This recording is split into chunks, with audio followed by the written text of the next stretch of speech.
At 05:47 hours local time, the lead fuel tanker on the Kerch railspan came apart in a column of fire nearly 400 feet high, a fire that crews would later see burning from 20 miles out.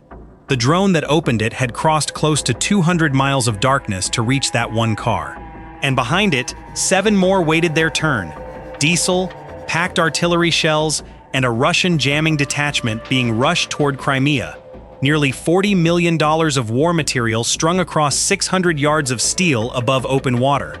90 seconds before the blast, the men on that train saw only bridge lights and black sea ahead. They never heard what was already in the air behind them. The Kerch crossing was the last door into Crimea that still worked.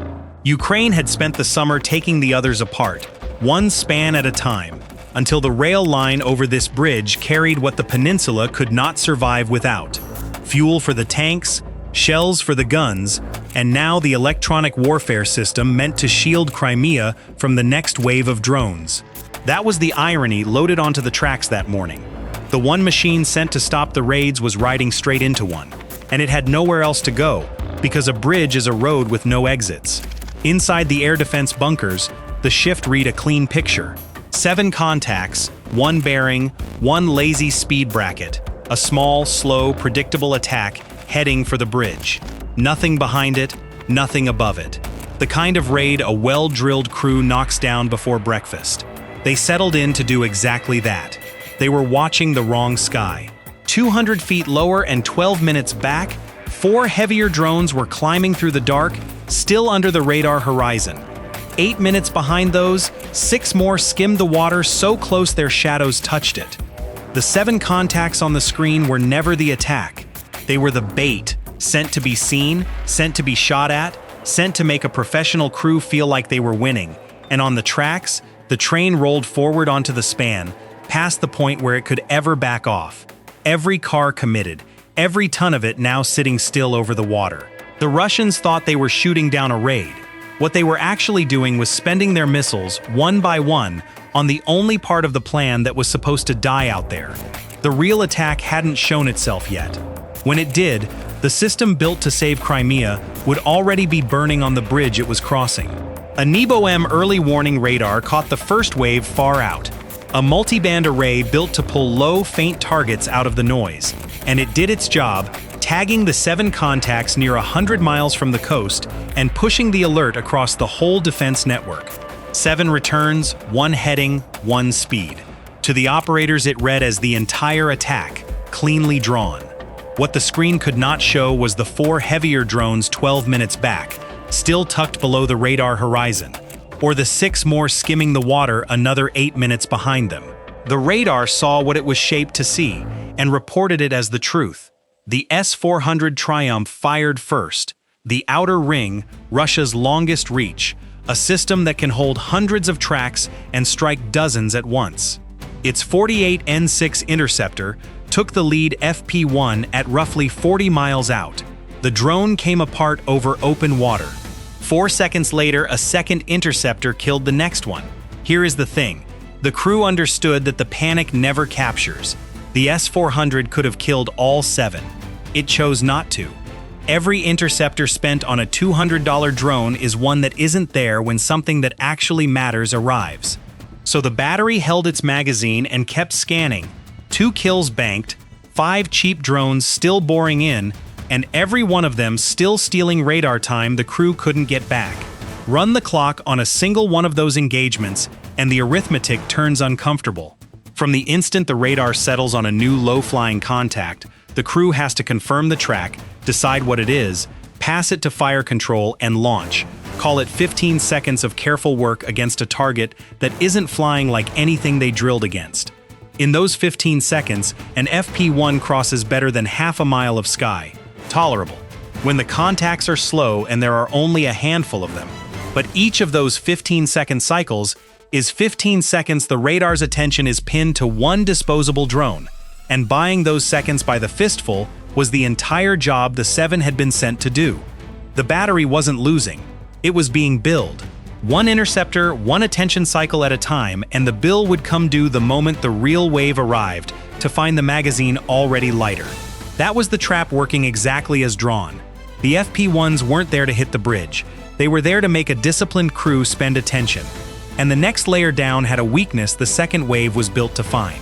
That layer was the Buk M3, the medium-range tier, the bridge between area defense and point defense, the system that catches what slips past the outer ring.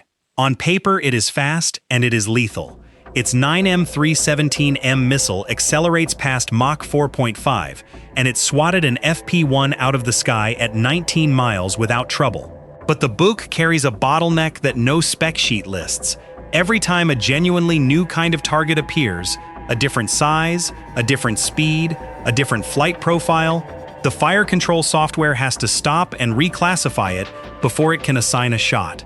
It works like a ticket inspector who has memorized one type of passenger and can wave them through on sight, until a completely different kind of traveler shows up and he has to stop, check the rulebook, and start over.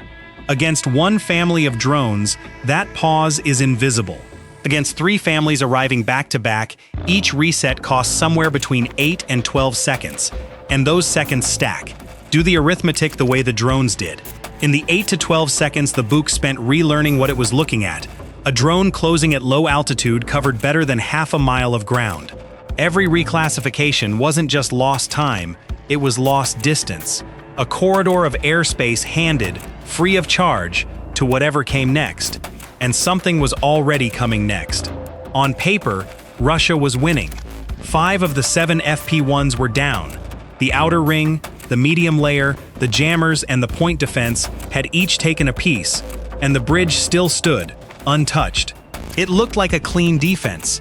Then, 40 miles out, 4 more contacts dropped below the radar horizon and started down toward the deck. These were An-196 Lyutyy, long-range one-way attack drones, each carrying enough explosive to crack a reinforced span.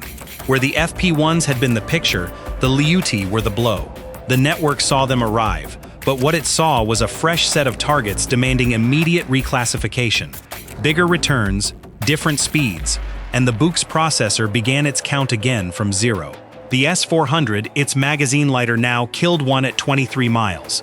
A second died in the seam between the Buk and the Pantsir, but the combined engagement burned 21 seconds neither system could spend anywhere else. 2 Lyutyy got through. Both went terminal on the road bridge.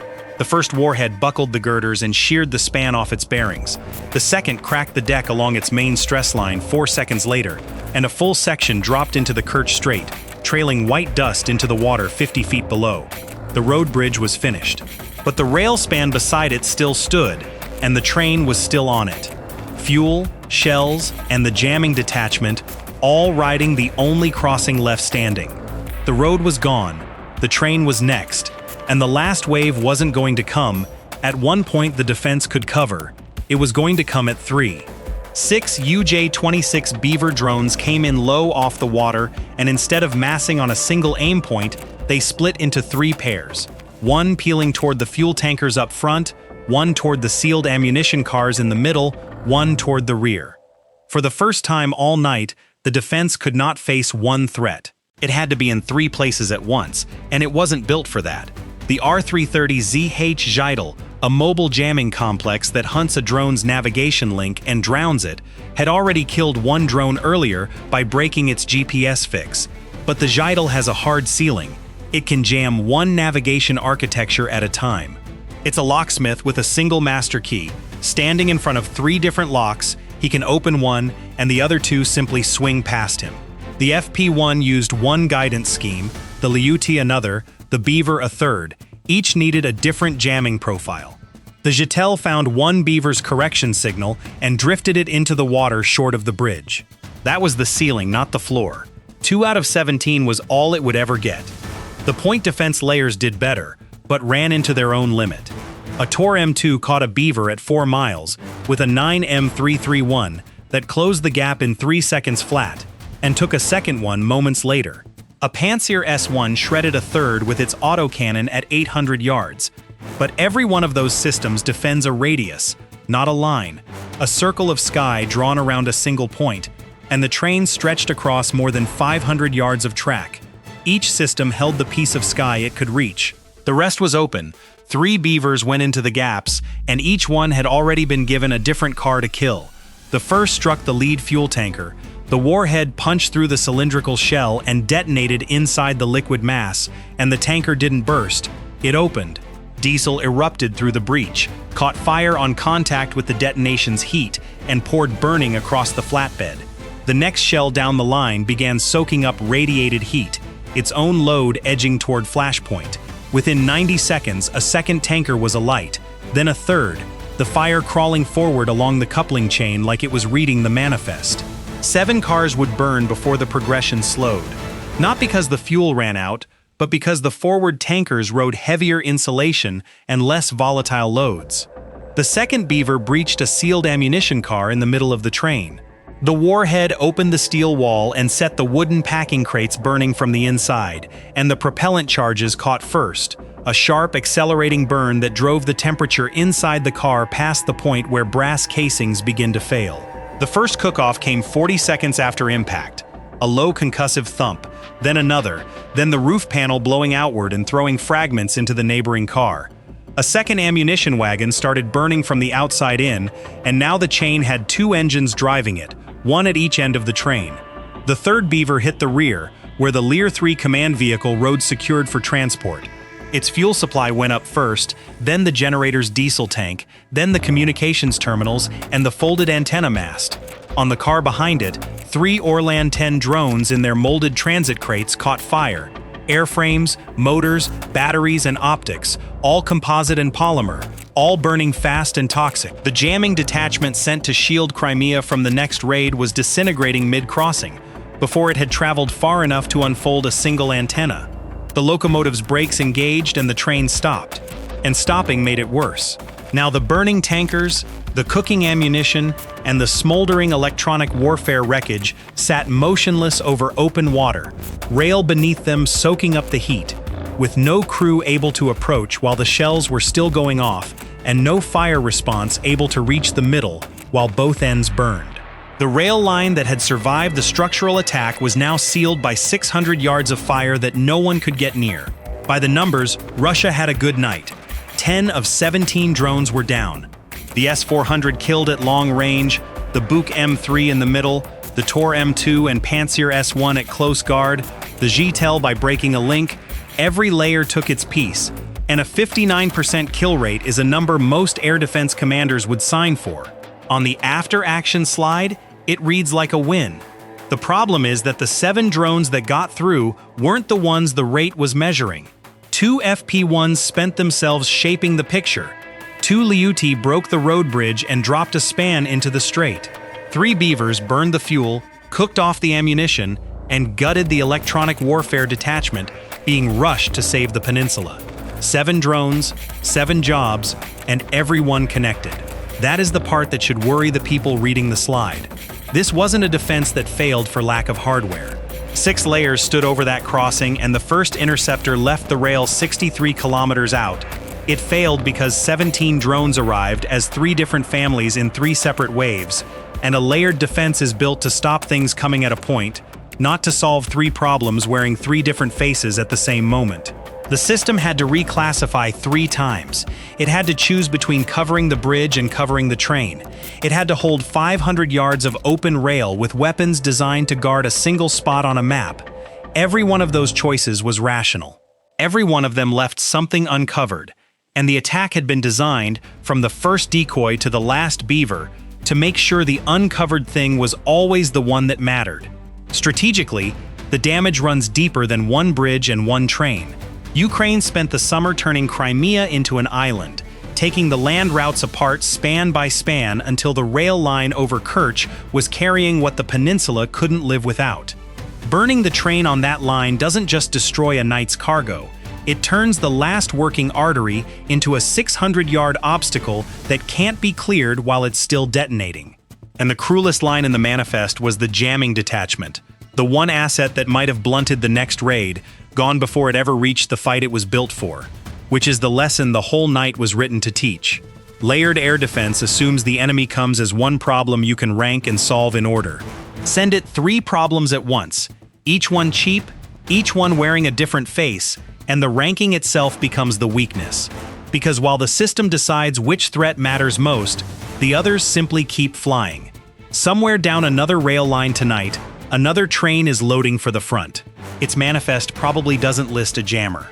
After Kerch, it wouldn't matter if it did. If this breakdown of how 3 drone families cracked a 6-layer defense was worth your time, subscribe. We take apart one of these operations every week, the tactics as much as the explosions. And tell me in the comments, when the attack arrives as 3 problems at once, is layered air defense still an answer, or is it the very thing being turned against itself? I read the arguments, and the sharpest ones shape the next breakdown.